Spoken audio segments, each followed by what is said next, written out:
well for the Chicago Blackhawks, $3.75 million per season. You have a lot done over the last couple of weeks here. Craig Grieger proving that you can go home again by signing a one-year deal with Florida. That's where the report is $700 for the Calder Cup. So Grieger has a lot of experience there. He wants to go back to Florida, and we'll see how things turn out. There's rumors as well out there about whether or not Spencer Knight's on the market and whether or not they're going to make him. So for right now, Florida has 3 goaltenders who could play at the NHL level, including Knight, including Grieger, of course.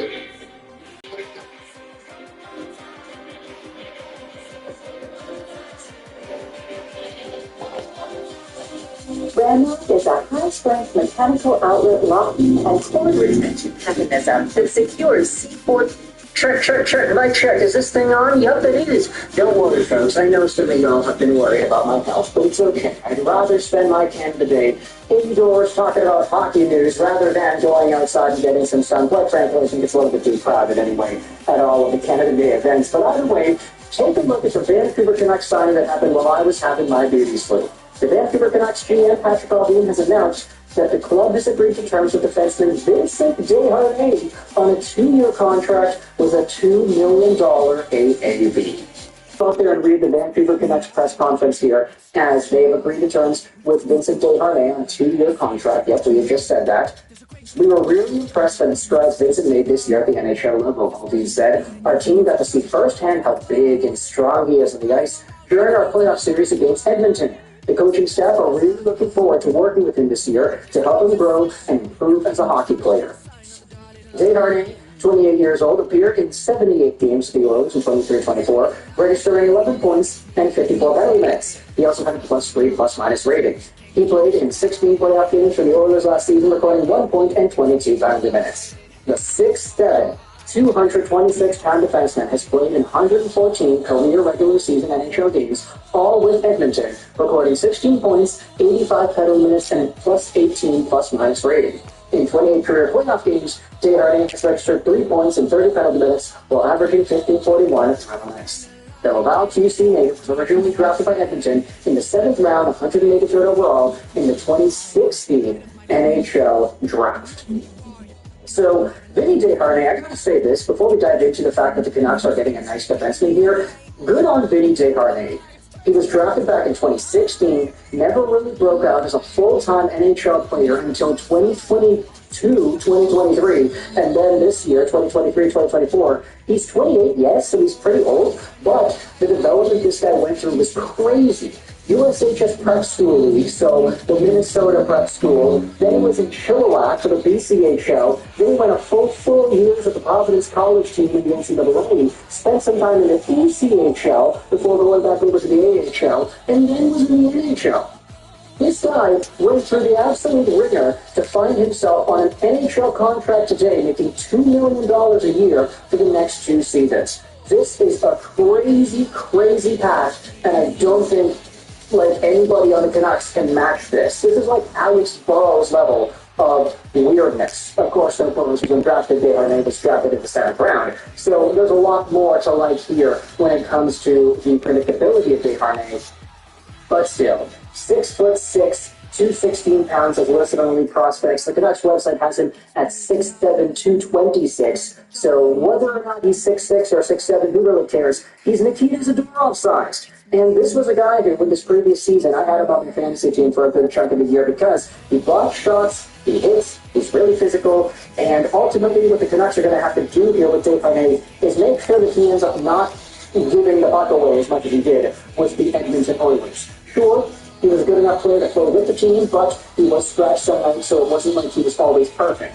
There actually was a comment thread about this on the Our Hockey subreddit. They talked about the Vinny Desharnais contract given out by Vancouver. He was making the league minimum salary. Our coaching staff somehow fixed Tyler Myers, so I'm hoping they can work their magic with Vinny Desharnais. Yeah, leave it to Foot, Sergei Gonchar, and the like to go out there and fix the turnover rate that Desharnais has. I actually thought he was looking at like a defenseman in our series, and we finished with talking to put one on the bottom for, so I'm good with it. He's good at his role, and he's a decent bottom end defensive D-man. He's huge, and that helps with his stick reach, but he lacks foot speed and stamina. He was looking gas late in games and lost his place to Broberg in the Dallas series and never got another look. Last year, he took a lot of dumb penalties in the playoffs. This year, he cut it out, which was good, but also seemed a bit handcuffed by that fear, and his play was a bit softer overall. So at the end of the day, the Vancouver Canucks are getting themselves a pretty good defenseman option to add on to the rest of their decor. If we go over to dailyfaceoff.com, we take a look at the lines and where everything is going to match up here. Okay, let's go over to the D pairings. Okay, it's not updated. So Hughes, Chronic, Susie Myers, and then the Canucks signed themselves Vinny Desharnais, who is a right-handed guy, so there you go. He's not Chris Tanev or anything, unfortunately, but he's still good enough. And they also signed themselves Derek Forbort. So that's a pretty good decor with Noah Juleson acting as the reserve. With the top six of that, Hughes, Chronic, Susie Myers, and then Desharnais and Forbort as the third pairing. Not bad in the slightest. I will say it's a little bit more difficult now to go with that consistent second and third pair equal split like you had in the we. You got me on that one. I'm not supposed to say we. I'm not part of a team, as the Canucks had in the 2024 playoffs, where you had the Susie Myers and Zadorov Cole pairings going out there and playing consistent, evenly matched minutes. In fact, I think today, you can start his master season with 800 full target temperature. I think it was even reversed on the other side. Was it really Susie Myers, Zadorov Cole, or was it some other pairing? I forgot. But either way, the bottom four defensemen in Vancouver split the load very evenly when the Canucks get in the playoffs. Now, with this roster, Susie Myers and then Forbort, Desharnais, I don't think you have the luxury to do that. I think it's probably more preferable to have Susie and Myers playing a tad more minutes than the third pairing. If Forbort and Desharnais can max out at, let's say, 15 minutes a game, I think you're pretty good with that. That's kind of what Desharnais was given towards the end of his days with the Edmonton Oilers. But ultimately, if you can limit the minutes, you can make him a lot more comfortable, you can prevent him from getting gassed as much as he did in Edmonton, and you can do your best to limit those turnovers and giveaways. This could be a really, really solid pickup and a complimentary player to go with Derek Forbort. Of course, the size is remaining a big constant here, too. Hughes and Hronek are the only two small guys, quote-unquote, on.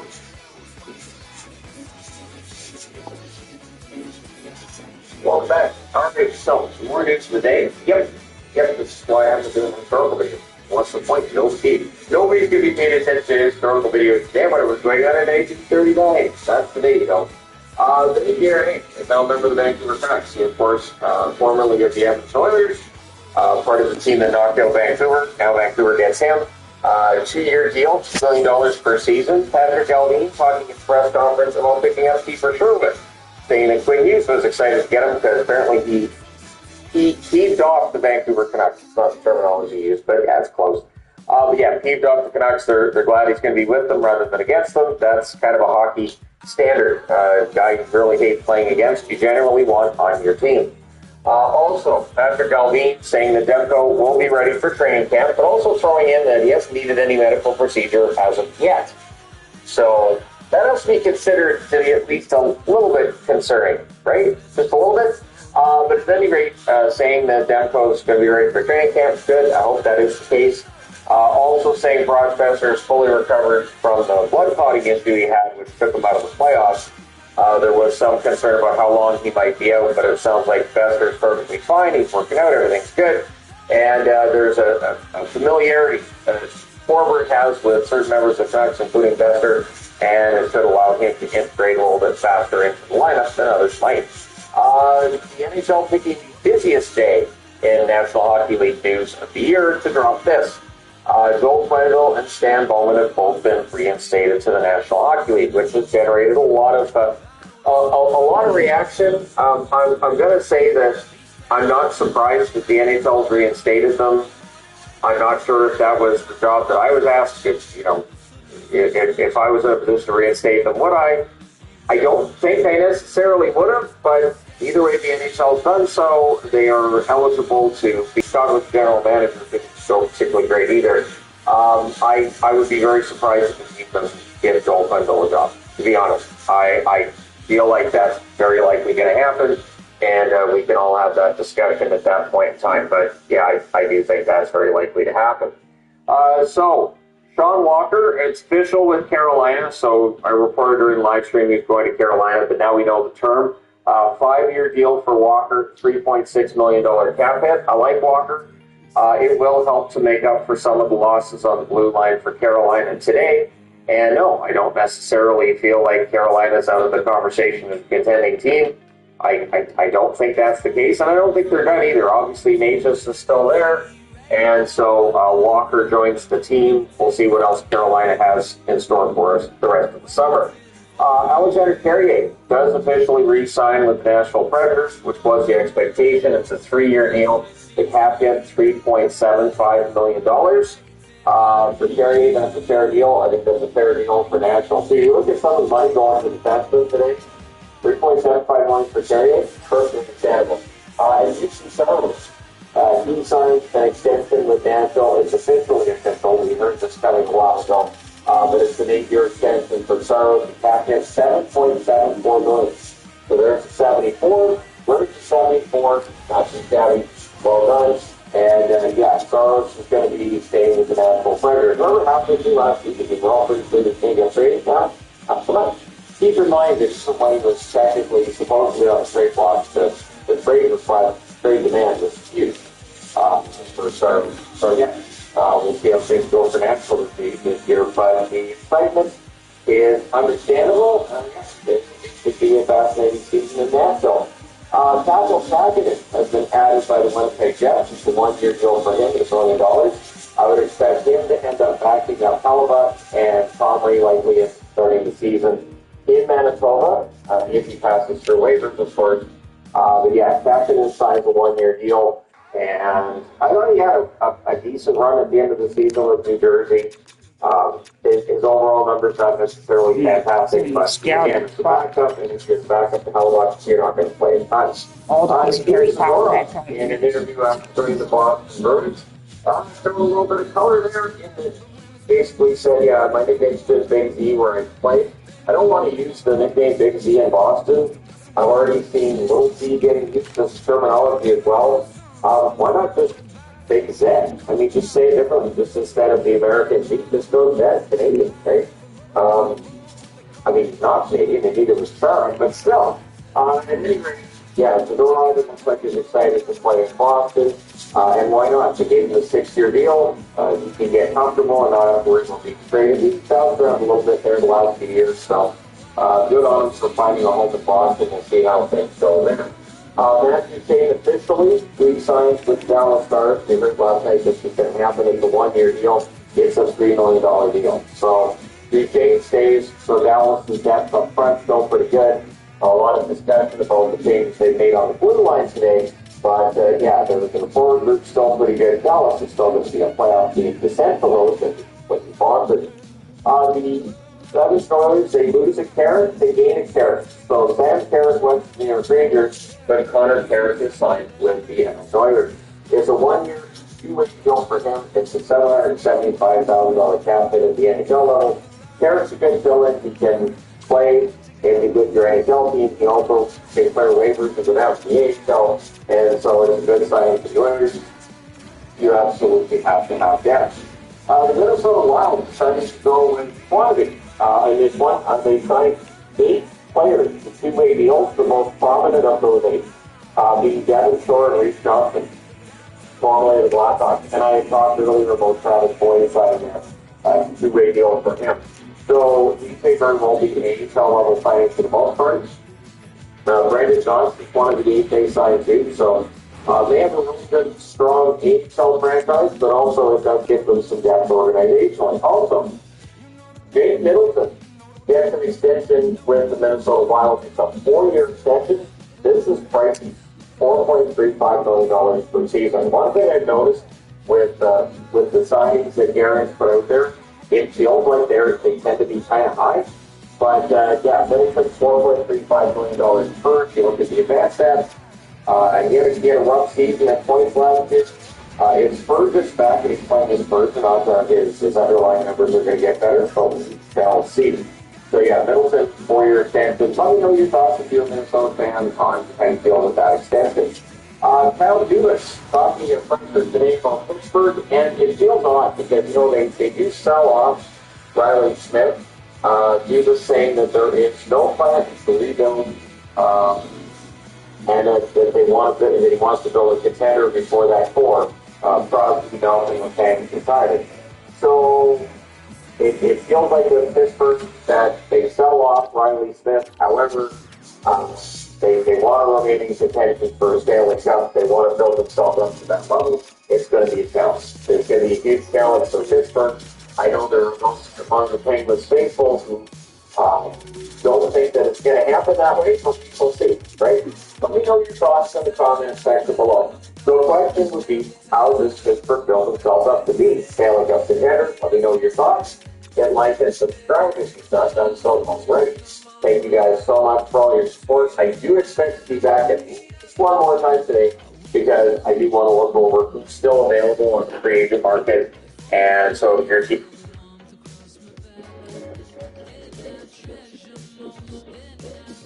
welcome back. Our next on board.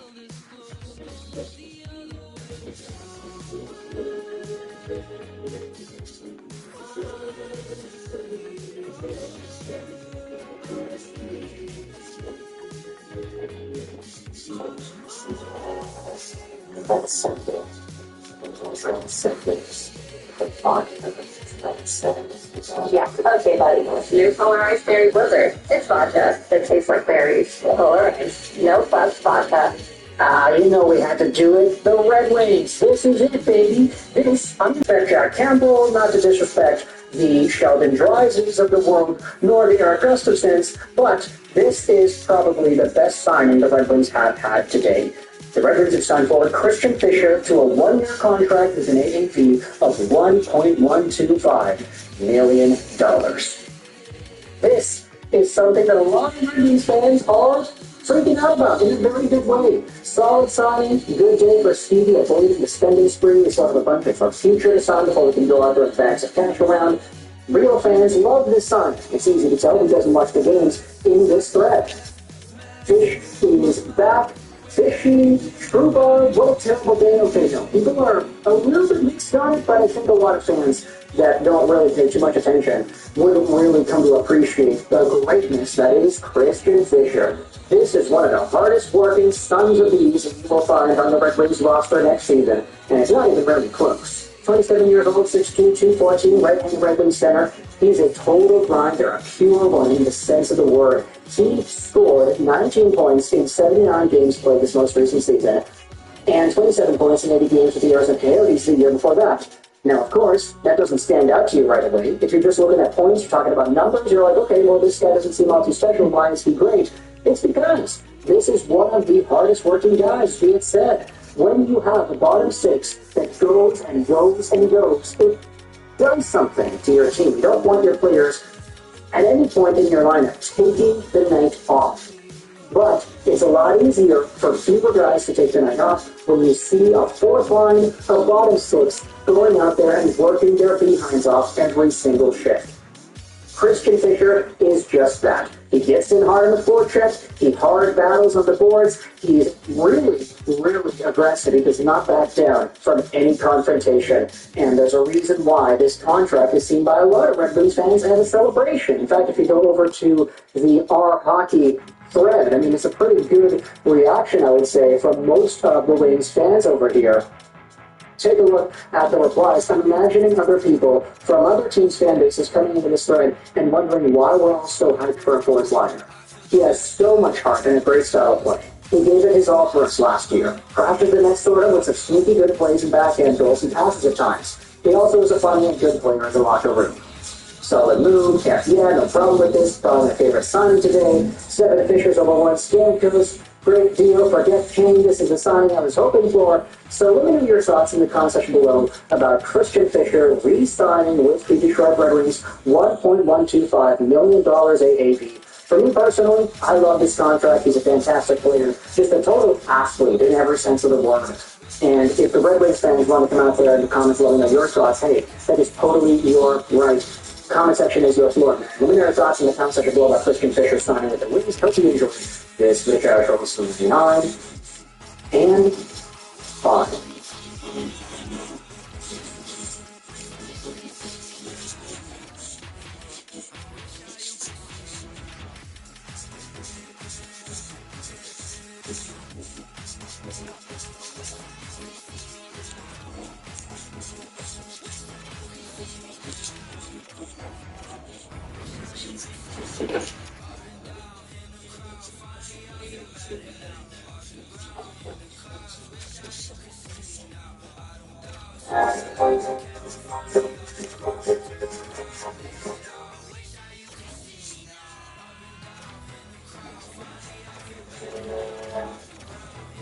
That's really pretty heavy on. There's so many. So I thought it'd be best to go out there and combine these topics into one video, considering, they're the same team and they're all forwards. It makes sense, right? So let's talk about some of the big Edmonton Oilers signings of the day, not including the Troy Stecher contract, which looks like it's going to be handed out in a few minutes here. But let's talk about Corey Perry. You know what this says to me? This says that Corey Perry and the Edmonton Oilers are going to lose in the Stanley Cup Finals one more time.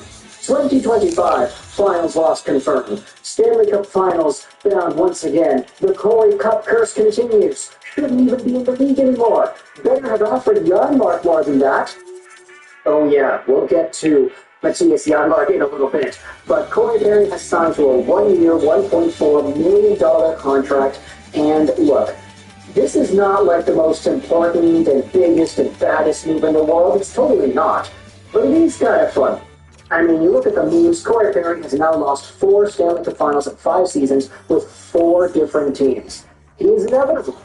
He lost in 2020 with the Dallas Stars. He lost in 2021 with the Montreal Canadiens. He lost in 2022 with the Tampa Bay Lightning. And then he got eliminated in the first round with the Lightning against Toronto, only to lose in the finals one more time with the Edmonton Oilers. And you can see this meme over here, the Thanos meme. He's got the chin, he's got the skin. It's all up in there. Corey Perry, baby. He's back in Edmonton. 39 years old. 6'3", 207 right-hander right-wing guy. Agitator. Net front presses. If they had these player types on players like 10 years ago, it would have said big scorer, clutch player, all the good stuff about Perry that made him such a valuable piece for the Anaheim Ducks throughout the years. A 98-point, 50-goal guy back in 2010-2011 when he stole the Hart Trophy from Daniel Sedin. Either way, this previous season, he had Corey Perry score 13 points in 38 Oilers games, 9 points in 16 games with the Chicago Blackhawks. Just 2 seasons ago, he had 40 points in 82 games played with the Lightning. Absolute stud right there. Near 20-goal season for a then 37-year-old guy. Perry, of course, did play in the Stanley Cup Finals against the Florida Panthers, scoring some big goals and some assists as well. He ended off the playoff run with 3 total points in 19 games. He only scores in the most clutch moments. I mean, he had started scoring in this playoff run in the Dallas series, and then in the finals he had scored again. And then with the Montreal Canadiens, there were a few super clutch goals that he was a part of to give the Canadiens life and victories once in a while. So Corey Perry is coming back over to Edmonton. They like his clutch play style. They like his agitated qualities. They like the fact that he's able to stand up for teammates and that he's very tough to play against. They don't care about the lack of production, I guess you could say, because they're giving him $1.4 million a year. That's a lot of money for a guy to play in your bottom 6. And ultimately, it's one of many moves the Oilers have accomplished today when it comes to their forward core. Second up, you have yourselves Jeff Skinner. You talk about production, you talk about goal production. Hey, Jeff Skinner brings that in spades. He was just bought out the other day, but now he has signed a contract for $3 million, 1-year deal with the Oilers. Here is the AFP Analytics breakdown of it. Just about as expected for Stuart Skinner. Stuart Skinner. Yeah, we're talking about Edmonton and Skinner. I referred to Stuart Skinner. My bad. I'm sure Buffalo is happy he's in Edmonton and not Toronto, although fans may want to watch him score a ton of goals with McDavid on his wing. Jeff Skinner had a projected contract AAV with $3.115 million a year. His actual contract is $3 million flat, 1 year long here, sent out by the Edmonton Oilers. The comparable as to Edmonton as Vanek and Kane did with the Red Wings, then I don't think anybody is going to be upset about this at all. This is a very good player. So going over to Edmonton, he can still score, he can still create plays, he can still make points happen. He had 82 points and 35 goals last year in 79 games played. That's still a very quality NHL player who had just faltered off a little bit to 46 points in 74 games played, 24 goals as well.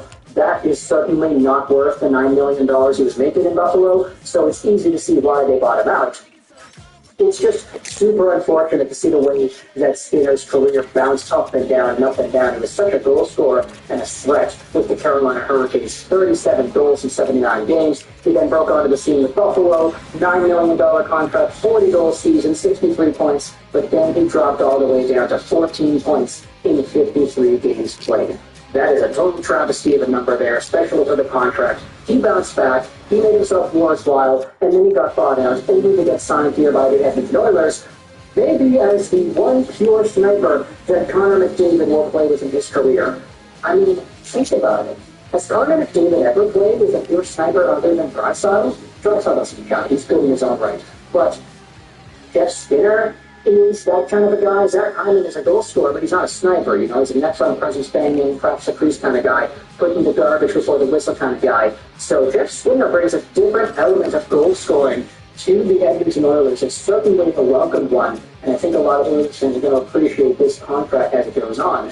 And then you have yourselves the other guy. You know how we have said, oh yeah, Corey Terry, they better have offered Janmark more than this $1.4 million contract? Well, I don't know. I'm glad the warning. Thanks for that. Actually, if you feel like this, the emphasis is a little about They do. They signed it to $1.45 million a year and 3 years as well. So the janitor is getting some term. That is Janmark. What a deal for Edmonton. This was a very versatile and very useful player for the Edmonton Oilers in their 2024 Stanley Cup playoff run. 31 years old, 6'1", 205, center winger, initially signed by Edmonton last year from the Vegas Golden Knights in free agency to a 1-year, $1 million contract. So it's good for Janmark that he's getting some term after posting up 12 points in 71 games played. Oh no, excuse me, the contract he was given from Vegas was 2 years ago, my bad. He played last year with the Oilers as well, 25 points, 66 games played. This year though, 8 points in 25 playoff games. He has scored the lone goal for Edmonton in their Stanley Cup final, Game 7, losing game. Breakaway chance in on Sergei Bobrovsky. So Janmark, with that goal, might have very well just secured himself 3 years worth of a $1.45 million contract. AFP analytics tweeted this up. He's a fourth liner and penalty killer who played real well in the playoffs, and in doing so, probably helped himself get a better contract. The projected contract value that AFP had was 1 year, $1.023 million a year. The actual contract that he has is $1.45 million a year for 3 seasons, and the comparables you can see here. Adam Cracknell with the Dallas Stars, that's a big throwback name, Adam Cracknell. Ryan Carpenter with the Rangers, Trevor Lewis with the Calgary Flames, Derek Stepan with the Hurricanes, and Pierre-Edouard Bellemare with the Philadelphia Flyers back in the day. Janmark, though, I feel, is going to be a lot more well-beloved than any of these 5 were with their signing teams. A lot of Oilers fans are super happy about this. You can totally understand why. Janmark is a cleanup guy in front, just like that Zach Hyman, who works hard and plays with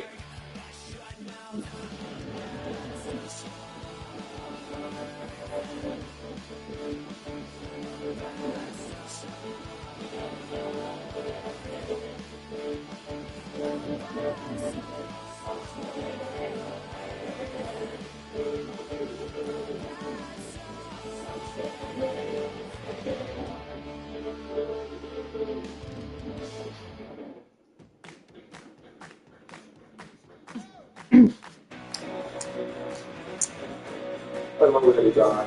Barack is at least working on his toxicity while you don't see the problem with your scarcity. I put him during the base here. I embrace my anger. It's not healthy to suppress it. As if your fat ass knows anything about a healthy lifestyle. You actually have one of my personal favorites, Michael Myers' The Shape of Evil. I love his chasing music, his design, and the way his power works. Absolute S tier. Michael was one of, if not the most iconic killers of all time. Every time I see him in a match creeping up on me, I piss my pants. It would be an absolute disgrace to place him anywhere else against you. His ability is quite simple, but his add-ons make up for it.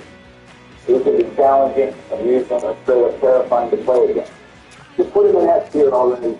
Following him, we have another iconic licensed killer, the Xenomorph from the Aliens. I think they did a pretty good job so far implementing the game. What do you think about him, Obama? I mean, after your last encounter with him. Please shut up, Trump. I don't want to think about him. Since my judgment is unfairly influenced, I will not take part in ranking him. Wait, the Xenomorph is female? I always thought it was a dude since he impregnated that one female. Yes? Xenomorphs are related like humans. They're probably male with female, but it's also possible that they're an asexual species. Did I ask for a Woke's lecture? No, Anyway, for my part, I find her very pleasant to play against. Her sheer size and the way she can pick up the is consolidated is fucking thing of mine. So we just refer to it as she, her, fine by me as long as it isn't they, them, or some bullshit. Are you actively trying to cancel us, or are you just stupid? The second one, let's get back to the list, boys. Considering past events, I would still give her a solid A tier. All in favor, say aye. Aye. From classic craft to star host Kovac, alias the Knight. Don't get me wrong, the idea of a killer that has AI helpers is cool, but in gaming, it's the column weekend. True, but it's more just fucking sick. I'm not even mad at you more because it's so cool to watch. Yeah, and his design is superb. Nevertheless, I rarely enjoy playing against him, mainly because of the reasons George mentioned. Put him in D tier. Subsequently, it is Lisa Sherwood, the Hack, a rather mediocre killer, I recall. Are there any questions? Oh, thank God. True, you were finally here. Yeah, sorry I'm late, guys. No problem, John. Bill and I had a great time talking about our favorite Harry Potter here. No, very much fun indeed. All right then, boys. Are you ready for this tier list? Let me just switch my screen to tiermaker.com. There we go. But Barack actually doing here. I haven't heard from him since our last DVD match. Wouldn't surprise me if he doesn't even show up. He will join us. He told me he needed a little time off after our last game. Understandable. After his talk to breakdown, he was really not showing after that. Hey guys, Oh, hi, Barry. Nice to hear from you. How are you? had a few rough days, not gonna lie. But my timeout helped me get back on track, and now I'm really hyped for this tier list. Glad to hear, buddy. Today we are ranking all Dead by Daylight killers up to the latest xenomorph killers. That's right. But as Survivor, we won't rank them on how strong they are, but rather how fun they are to play against. And so it's a killer ranking, but from a Survivor perspective. Absolutely correct, my short little friend. For real, short, you are 1 inch taller than the top, and just a 1 inch difference matters. I don't know, Barack. Just ask Michelle how much she likes 1 inch more. Keep my wife's name out of your fucking cockhole, you annoying woman. Barack, what did I tell you about yelling? What was the major thing? Sorry. For fuck's sake, just keep your voice down.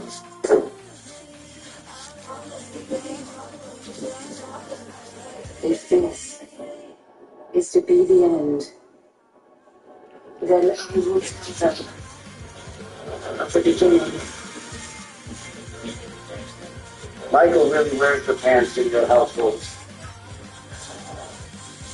Guys, I really thought it was great for this, but I literally feel the toxicity creeping on my throat. That's just the attribute that's caused by my spicy roast. But for the sake of your mental health, I will pound down my roasting energy. If you two are done, I would like to start with this tier list. Of course, Joe, let's start. The first killer is Evan McMillan, alias the Trapper, the original DVD killer. I will say, even though he is just a simple M1 killer, I like to play against him. Agreed. In most cases, he is a really easy matchup. And I love Donald Trump every time he goes into one of his traps. Easy 8 tier for me. Don't you have some powers to take care of yours? You don't seem to see the problem with such a weak killer. The player is basically forced to play as a total dickhead. I mean, when was the last time you encountered a trapper without a basement build or something like that? I hate to say it, but I agree with Trump on this one. Trapper. And looping him feels very repetitive. He just spams his shot repeatedly. There is basically no mind gaming involved. For me, he is a D tier. He is definitely not the most pleasant killer to go up against, but there are much worse killers than him. At least he can lose them, unlike others. Let's put him in lower C tier. Agreed. He is annoying, but at least his case music is nice. See if here it is then. G-Moon, huh? Or the Trickster's next. What do we think about this fella, boys? Straight to the bottom with his hipster ass. What was the developer smoking when they decided to add a fucking K-pop star to DVD? I don't know. But it must have melted their brain cells. This killer's a fucking joke to go up against. He can do absolutely nothing to say something outside now. If you can't loop him around his call off, people is over. I hate everything about this killer. This world's his place, but I mean, it's basically just put him in for fucking all game. Looks like we all agree. Straight to ass with this motherfucker. That's the pelvic line that gets quite into. This takes one of the toughest killers to go up against. Yes, a skilled white mage is rough, but I almost always have fun playing against him. If you manage to mind game him successfully, you feel like a badass. A tier for me. A tier is too high. I agree it's delightful against an inexperienced player, but otherwise it can be incredibly miserable. Let's say B tier. I would have ranked him even lower. I hate getting my ass cheeks speared apart by blight names, but as a compromise, I would agree with putting him in B tier. Okay, B tier is fine. Next is the way better version of Christian. Anna also called the Huntress. Did you know that she is Russian? I did not. This will surely increase Donald's rating for her. Personally, I like to play against the Hunter. She's a very balanced killer in my opinion. For your information, Joe, my evaluation is not influenced by such things. However, I will agree with you that Huntress is very balanced. The fact that she must charge her axe before throwing makes it possible to dodge or mind game. I would put her at A tier for now. I would have put her even higher.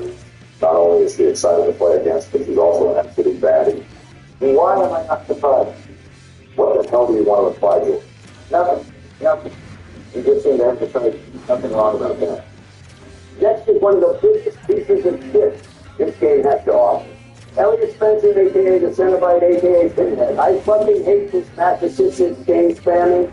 Hate it when killers. What the hell were they thinking when they gave them a passive ability that they completely immobilize all the survivors just because they haven't touched this stupid box for like 30 seconds? Break the fucking F here with this cocksucker. Calm down, Donald. I agree with you that his chain on ability is overpowered, but that's only the case in solo queue and a completely unorganized team. Otherwise, counterplaying is straightforward. His possessed chains are very easy to dodge. Still, it's fucking annoying and belongs in F tier. Sorry, Don. I see him more in C tier. Barack already explained why. God, we can compromise on B tier. Oh, he's on C. 3 against 1. You also lost this election, Trumpy. This tier list is bullshit. Just accept it, Donald. Learn how to handle the truth. Never. That's just the law when Trump deals with his anger. Fuck you guys. I don't have to do this. What is going on there?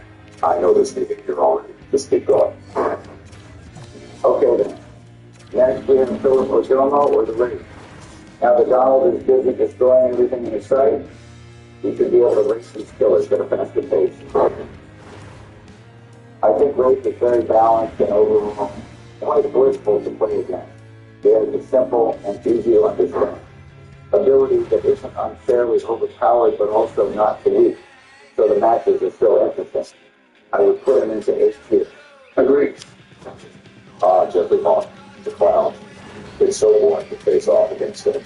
His ability makes him annoying to boot, and the dizziness effect makes me want to vomit every fucking time. Don't forget about his absolutely overpowered pinky finger Adam that lets him insta down every survivor after getting in contact with his jizz bottle.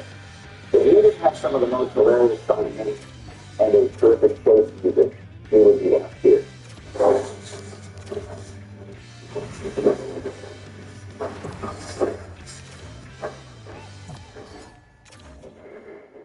Where were we, guys? What exactly happened, Trump? It sounded like you took your whole gaming room apart. My gaming room is fine. In wise foresight, I intended to install with my laptop from inside Melania's dressing room. So, you destroyed the dressing room? It's fine, guys. I already called someone to take care of it. You never noticed. You mean that wasn't the first time you did this? I would estimate about once a month. What? If you forget my McDonald's. Speaking of McDonald's, can we discuss this another time and get this list done? I want to go eat something. I get real hungry after a workout like that. Of course, we were just about to rank Albert Wester and get him mastermind. Any thoughts about him, Trump? Wester, a solid killer, A tier in my opinion. His badass design and his killer voice lines remind me of myself. You know, Trump, he reminds me of you two. Both of you nearly destroyed America with a single virus. They got me with that one, Doc. I agree that he is cool to play against most times, but if the killer has been changed, the match becomes a nightmare. He is B tier for me. You know what? I'm in a good mood to let that slide. B tier is fun. Continuing to scale with Flynn, a.k.a. Jensen. Since behavior fits this Joker, I really enjoy matching up against him. I have to say, dodging his shots is extremely rewarding. Looking back to him in a chase, reloading after you sidestep is so satisfying. I would just love to be able to see that in the exit rifle. Drop it already done. The rock is at least working on its toxicity while you don't even see the problems with your anger. I put that anger in tape here. I embrace my anger. It's not healthy to suppress it. As if your fat ass knows anything about a healthy lifestyle. Next, we have one of my personal favorites, Michael Myers, The Shape of Evil. I love his chasing music, his design, and the way his power works. Absolute S tier. Michael is one of the top 3 most iconic killers of all time. Every time I see him in a match creeping up on me, I piss my pants. It would be an absolute disgrace to place him anywhere else than S tier. His ability is quite simple, but his add-ons make up for it. He can be challenging, amusing, or straight up terrifying to play against. Just put him in S tier already. Following him, we have another iconic licensed killer, the Xenomorph from the Alien movie. I think they did a pretty good job so far implementing this in the game. What do you think about him, Obama? I mean, after your last encounter with him. Please shut us from. I don't want to think about that. Since my judgment is unfairly influenced, I will not take part in that. Wait, the Xenomorph is female? I only started with a dude since he impregnated that one female. You're dude. Xenomorphs are a race like humans. They're probably males, females, but it's also possible that they're an asexual species. Did I ask for a Wilson's lecture? No. Anyway, for my part, I find her very pleasant to play against. Her sheer size and the way she can sneak up to you from quality is fucking terrifying. Shall we just refer to it as she, her? Fine by me as long as it isn't they, them, or some bullshit. Are you actively trying to cancel us, or are you just stupid? The second one, let's get back to the list, boys. Considering past events, I would still give her a solid A tier. All in favor, say aye. Aye. From clap to crap with Carho's Koban, alias the Knight. Don't get me wrong, the idea of the killer that has AI helpers is cool, but in game it just leads to Colin weekend. True, but his Maury is fucking sick. I'm not even managed to be more because he's getting so cool to watch. Yeah, and his design is superb. Nevertheless, I rarely enjoy playing against him, mainly because of the reasons George mentioned. Put him in B tier. Subsequently is Lisa Sherwood, the Hack, a rather mediocre killer, if I recall correctly. To be honest, I don't remember. I haven't had a match with her in ages. Oh, Twiggy Joe, you can't even remember what they had for breakfast. But her pitch rate seems to be fairly good.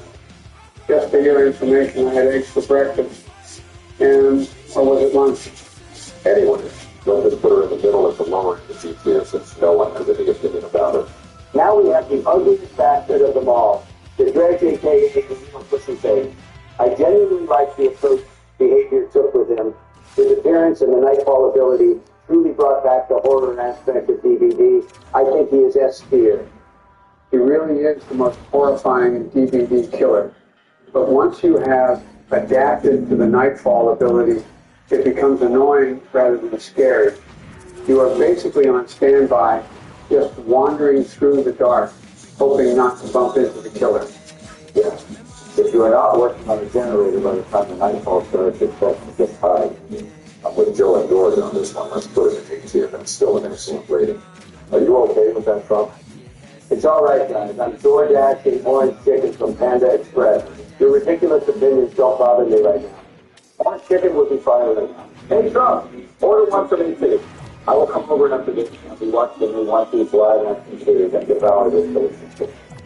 Hell yeah! Barack, are you with us? I have to ask the Phil, please. Of course you must do that. What about you, Joe? Do you have ice cream? No, Joe, I do not have ice cream. No problem, I have enough for all of us. I'm in. Fantastic. Let's finish this before the food arrives. Right. After the most hideous comes the most gorgeous killer of them all. Sadako Yamamura or the Onryo. Every time I see her, it tingles in the right spot. Isn't she like 12 years old? She was trapped in a well when she was 19 and the body was found 30 years later. The autopsy revealed she died 1 or 2 years ago. So she is close to 50, actually. What, for real? I mean, of course I knew that. What do you think I am? A creep? Yeah, exactly. Sadako is pretty good. The condemned strategy made it a little more interesting, but otherwise something special. You here? Agreed. Most matches against her, but nothing special. Same goes for the executioner, a.k.a. some, but they aren't terrific either. He is nice behind them. I enjoy his game. They're playing in the middle of the field. Next is the Singularity. I don't even try to pronounce his real name. The only thing I like about him is his freaky design and his voice lines. Otherwise, it's miserable playing against him. Agreed. I end up 3 janitors tunneled way too often by him, and his LKA displays really combine everything family. Camping, tunneling, slugging, 3 janitors. Yeah, and they are French. Massive against their vacations. One time I fell asleep, and when I woke up, I still wasn't dead. I heard playing her is also not fun. That's why her pick rate is zero. Great and up here. Now we have a real snack. Farina More Gardens. And you guys make fun about my taste? Donald just said this harmless, literally pro-feeded abomination is a, quote, snack. Slim waist, beautiful long dark hair, and a neck like an angel. What is it that you love about her? Rather a turtle. Come on, people, there's no one something to say about that? To be honest, Eric, I get what he's saying. He is gorgeous. Not as good as my sweet little Sadako, but still solid. You guys are sick. Even though she's undoubtedly the hottest killer, she is still a hurdle to go up against. Her power allows her to negate nearly all looping opportunities and grants a ridiculous amount of match pressure. And her chasing music is horrible. Who cares? The Legion are multiple killers, combined Frank Morrison, Julie Kostenko, Susie LaVoy, and Joey. A weak killer, in my opinion. True. As long as you feel comfortable with being interfacing up against them in the piece of cake in most cases. Their power also doesn't support candidate power. I seriously don't get why his hit rate is that high. Put his new back in A. Freddy Krueger, aka the Nightmare, is also a really evil killer. But his games are far less enjoyable somehow. It's because they take ages because of his generated teleporting ability. His fake powers can easily be avoided with this communication by those waterfalls of man and one illusion. Let's just play the machine and carry on with the stage diamonds. Max Thompson Jr. or the Hillbilly is seriously the fourth motherfucker called PCD. He got nerfed after nerf after nerf. And because he got nerfed that badly, he is also a pretty weak killer. At least until he is truly mastered, and if that's the case, I'm not even mad about getting cut in half. I agree. I can't remember a game against Hillbilly that wasn't super fun or even iconic. His chase music is fire, and seeing him run towards the generator like a maniac, completely silent because of tapering, is hilarious and horrifying at the same time. I swear I crap my pants every time this happens. I put this tortured soul in it. Oh, look, the DVD doggy is next on the list. He is so adorable. I want to pet him. He is always so friendly. He reminds me of my dog Major. Yeah, me too. They both would rip your head and your shoulders if they had the chance. Hey, don't you dare talk shit about my lovely Major. He is such a good boy. The Devil Boy is definitely a fabulous killer. I don't know why that is, but I do feel like everything with them. Stranger Things is such a good show. I wish they would bring back the one TV. For real. That and they should bring back now. That would be straight fire. George, slap him in this here where he belongs. What happened? What the fuck is going on in your place, Trump? Sounds like Optimus Prime is transforming in slow motion. Yeah, sorry about that. That's the craftsman crew I hired to take care of Melania's room. I will look somewhere quieter. Please let us finish this list now. I want my point taken in one piece. Okay.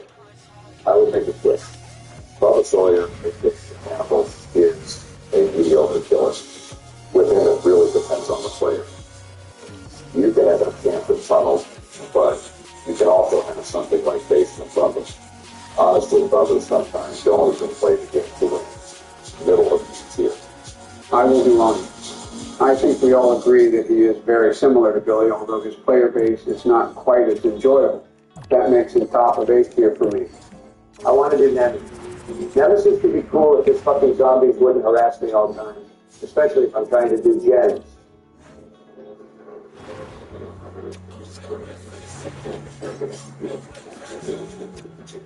Somebody said you will go somewhere quieter.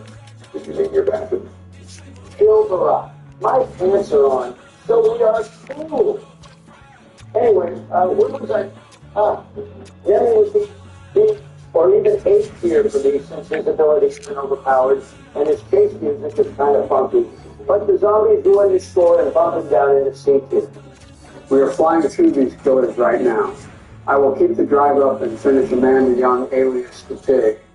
She is pretty weak, but still has a pleasant player base, and she likes to have her nose boomed. Her reverse bear trap ability spices things up a notch.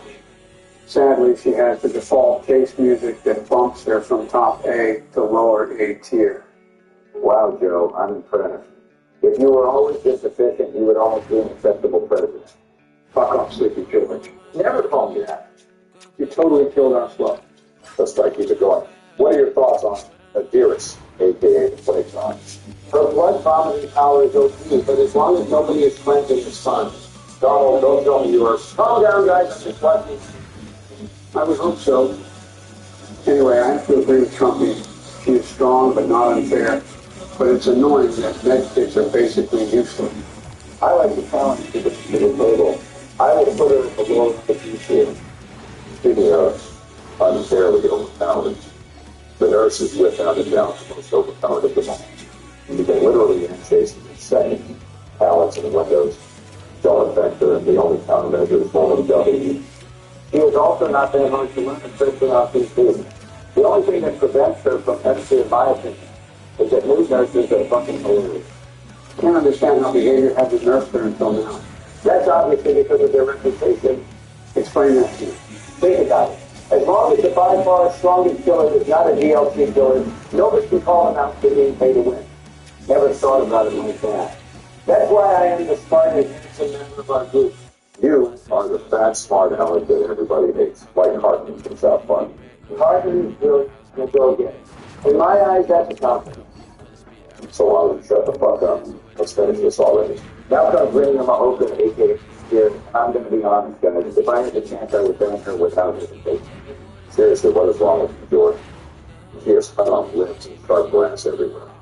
She would totally cut your ball down. I would still risk it for those mentors. Gross. I get you, George. In many ways, she is similar to my cookie hunter. Let's just put them together and carry on. Neil. Wait, what about seriously ranking her? Oh, fuck it. Let's just get this over with. Ghostface, Danny Johnson is in many ways similar to Myers, and he has therefore the same strength as him. True. And he is also a very iconic movie killer. This case is just great, and the fact that you can crouch makes it even stealthier, more terrifying than Myers. I think we all agree that he belongs at the S tier together with Myers. And I also think we all agree that this skull architect goes straight at the end of the tier. Worst killer ever. Bad design, overpowered, made the food damage bloody intention. If I could pick one killer out of this game, it would definitely be her. Fuck this ugly ass bitch. I totally agree. There was never a worse killer than the fact that they hit your skill to fix their calls to a drone strike on their headquarters. I like it when we all agree. You know, friends, this could have been much worse. I'm proud of us. You know what? I'm also proud of us. And now we will treat ourselves with some Band-Aid spread that Donald's done. Don't you have to ask Michelle for permission first? Fuck it. I am a grown man that can't decide for himself when and where he goes. Wow, look at you, Barack. Finally growing some balls. Damn right I am. From now on, I will let nobody dictate my life. I will. Perfect. How would I think about you? Get that fucking computer and do the goddamn dishes. Sure, honey. I must go then. Till later. Wow, what a one. Trump has the food arrived yet. The app says it will take another 10 minutes. I swear those delivery drivers get lazier and lazier every year. That's just because your cheap ass never tips. I am not made of money. Anyway, I leave my place in 5 minutes. I should be at your place instead of if you want me to pick you up. That would be great. I must get all the ice cream containers out of my freezer before you arrive. Therefore, let's end the video for now. We hope you enjoyed our tier list. Like and subscribe if you want to see more videos like this. And leave a comment what we should rank or play next. President's out.